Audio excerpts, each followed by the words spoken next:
আসসালামু আলাইকুম। আপনারা সবাই কেমন আছেন? আশা করি সবাই ভালো আছেন। আলহামদুলিল্লাহ আমিও ভালো আছি। যারা চট্টগ্রাম আছেন এই ভিডিওটা ওদের জন্য না, যারা চট্টগ্রামের বাইরে আছেন এই ভিডিওটা ওদের জন্য। আজকে আমি চলে আসলাম চট্টগ্রাম আগ্রাবাদ জাম্বুরা পার্কে।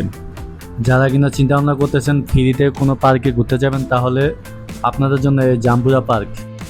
এখানে দুইটা ঝর্ণা আছে দেখার মতন, অনেক সুন্দর সুন্দর জায়গা আছে, বসে আড্ডা মারার মতন। ফ্যামিলি নিয়ে আসতে পারবেন, বউ নিয়ে আসতে পারবেন, প্রেমিকও আসতে পারবেন।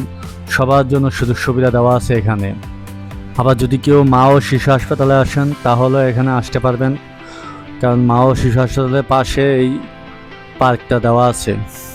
মূলত এটা হচ্ছে একটা সরকারি পার্ক। যদি আমার কাছে ড্রোন থাকতো তাহলে ড্রোনটা দেখাইতাম। এটা অনেকটা সুন্দর, না আসলে আপনারা বুঝবেন না। দয়া করে একবার এসে দেখে যাবেন এখানে। এটা সকাল 8টা থেকে রাত্রে 7টা পর্যন্ত খোলা থাকবে। নানা রকমের ফুল দিয়ে ভরা এই পার্ক। বিভিন্ন রকমের ফুল আছে, আপনারা আসলে বুঝতে পারবেন যে এখানে কত প্রকারের ফুল, অনেক ফুল। জাম্বুরা পার্কের অপর সাইডে আবার শিশু পার্ক আছে। যারা বাচ্চা কাচ্চা নিয়ে আসবেন ওদের জন্য অনেক ব্যবস্থা আছে শিশু পার্কে।